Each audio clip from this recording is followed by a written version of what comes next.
Good morning. Toppers point में आपका स्वागत है। हम आज शास्त्रीय भाषा यानी कि क्लासिकल लैंग्वेज के बारे में पढ़ेंगे और उसके कुछ इम्पॉर्टेंट टॉपिक्स को पढ़ेंगे जो आपके पेपर में आप टॉपर्स के लिए बहुत इम्पॉर्टेंट है। जैसे कि है पहला भाषा। सबसे पहले जानते हैं कि भाषा होता क्या है और ये किस शब्द से मिलकर बना है। तो भाषा भाष के मूल शब्द से बना है। भाषा का मतलब होता है व्यक्त करना भावनाओं और विचारों को। विश्व में सर्वाधिक बोली जाने वाली भाषा है अंग्रेजी। जानते हैं आज के डेट में अंग्रेजी कितना इम्पोर्टेंट है।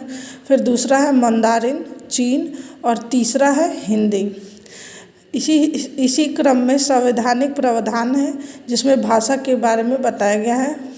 संवैधानिक प्रावधान जैसे भाग 17 में और अनुसूची 8 में।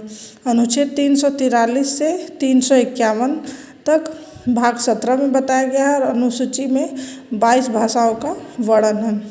आर्टिकल 343 में संघ की राजभाषा, आर्टिकल 344 में राजभाषा आयोग और आर्टिकल 350A में प्राथमिक शिक्षा जिसको देना है मातृभाषा में, यानी बच्चा जहाँ से बिलोंग करता है वहाँ की भाषा यानी उसी को मातृभाषा में बताना है। आर्टिकल 351 हिंदी का विकास।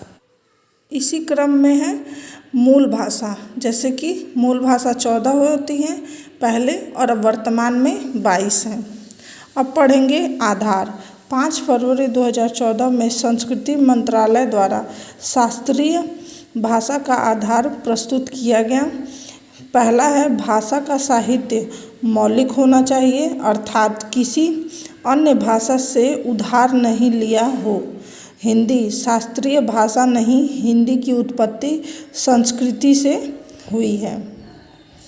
दूसरा पॉइंट है भाषा का इतिहास 1500 से 2000 वर्ष पुराना हो और मूल्यवान